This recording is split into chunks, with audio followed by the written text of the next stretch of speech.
दक्षिणी लेबनान में इजरायली हमले में 2 लोगों की मौत हुई है। दक्षिणी लेबनान के तीरी इलाके में 2 लोगों की मौत हुई है। लेबनानी स्वास्थ्य मंत्रालय ने इस बारे में जानकारी दी है। तो इसके बाद जो इजरायल की तरफ से स्ट्राइक की गई, इसमें 2 लोगों की मौत की खबर। और एक और बड़ी खबर है, इजरायल के डिफेंस सिस्टम पर भी हमला हुआ है। आयरन डोम को निशाना बनाकर किया गया है हमला, क्योंकि आयरन डोम एयर डिफेंस सिस्टम इस वक्त हिजबुल्लाह के लिए बड़ी मुश्किल का सबब बना हुआ है।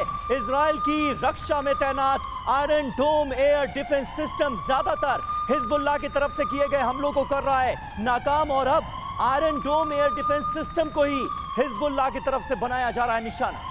अश्विंदर सर, मेरा सवाल आपसे यह है कि देखिए 48 घंटे अगले बहुत ज्यादा क्रूशल माने जा रहे हैं और इजरायल की तरफ से हमले शुरू भी कर दिए गए हैं। क्या हालात आप बनता हुआ देख रहे हैं, क्या कदम उठाए जा सकते हैं अब?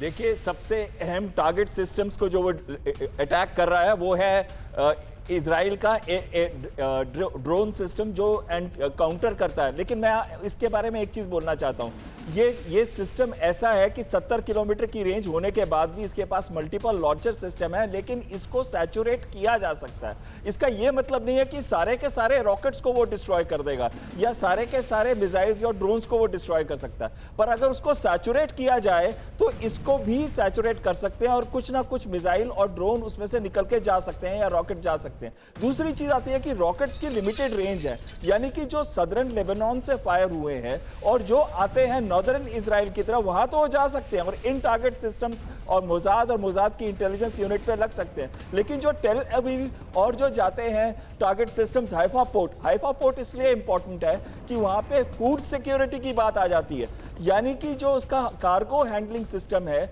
वो मेजर खाद्य इंपोर्ट्स वहीं से होते हैं, और अगर उस कार्गो हैंडलिंग सिस्टम को अटैक कर दिया गया तो इजराइल की फूड सिक्योरिटी के ऊपर डायरेक्ट इफेक्ट पड़ेगा।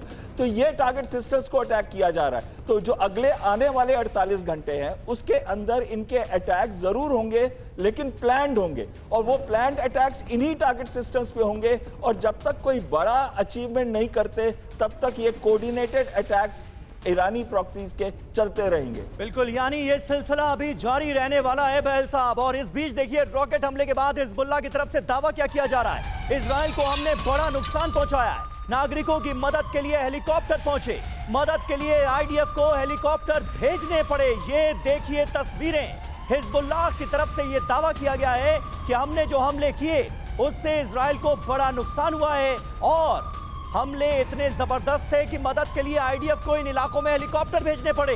हमले से उत्तरी इजराइल में भारी नुकसान का दावा किया जा रहा है।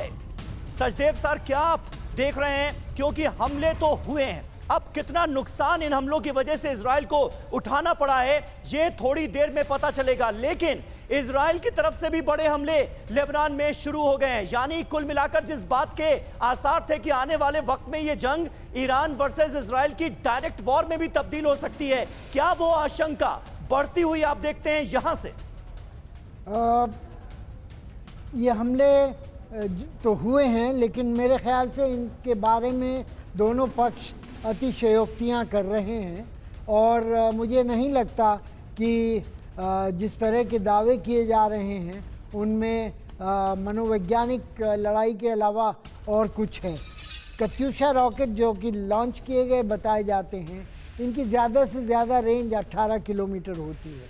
तो टेल अवीव तक पहुंचना जो कि और हैफा तक पहुंचना जो कि 50 से 70 किलोमीटर से ज़्यादा दूर हैं, वो नहीं होने वाला है। दूसरी तरफ आप अगर देखें तो जब अप्रैल में 13 अप्रैल को ईरान ने हमला किया था तो उसने भी पुराने रॉकेट्स और ड्रोन्स का इस्तेमाल किया था, जो कि ज़्यादातर जिनमें से गिरा लिए गए थे। इसी तरह से लग रहा है कि हिजबुल्लाह भी ऐसे ही हथियारों को ख़त्म करने के चक्कर में है जो जिनकी की एक्सपायरी डेट आ चुकी है।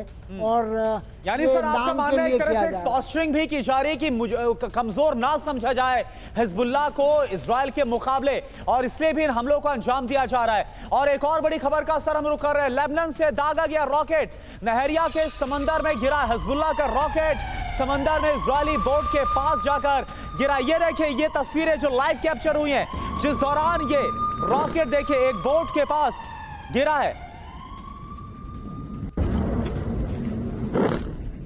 संजय भारद्वाज सर, सवाल यही उठता है कि एक तरफ हम देख रहे हैं काहिरा में लगातार समझौते पर बात हो रही है और ऐसे वक्त में हिजबुल्लाह की तरफ से बड़े हमलों को अंजाम दे दिया गया।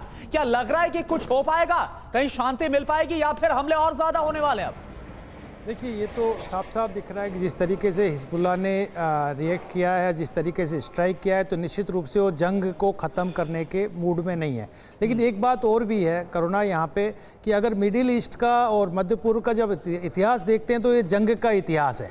और इस इतिहास में खासकर जो इंटरनल जो कॉन्फ्लिक्ट है जो मध्य पूर्व में आपस में, चाहे वो विद इन इस्लाम हो, शिया और सुन्नी के बीच में हो, या जो वर्चस्व की लड़ाई हो, दूसरा जो महत्वपूर्ण पक्ष है कि इसमें जो इसको आग में घी का जो काम करता है, जो एक्स्ट्रा रीजनल पावर्स का इन्वॉल्वमेंट होता है, तो ये जो लड़ाई है ये आगे बढ़ती है। कोल्ड वार के टाइम में दोनों जो खेमे थे उनके बीच में, और जब न्यू कोल्ड वार है तो इसमें निश्चित रूप से ईरान को और Iran violent non state actors को आगे बढ़ा रहा है। अब सवाल आता है कि जो नेगोशिएशन चल रहा है, जब तक कोई सिंसियर नेगोशिएशन इंटरनेशनल कम्युनिटीज़ की तरफ से नहीं आएगा, मुझे नहीं लगता कि जो ये रीजनल कॉन्फ्लिक्ट चल रहा है ये थमेगा। और मुझे इसका आसार ये है कि ये पूरा मिडिल ईस्ट में स्प्रेड होगा, बढ़ेगा, और इसके अंजाम न केवल मिडिल ईस्ट पे, पूरे विश्व पे होंगे, क्योंकि तेल के दाम बढ़ेंगे, बाकी जो दूसरे सप्लाई रूट्स हैं उन पे प्रभाव पड़ेगा।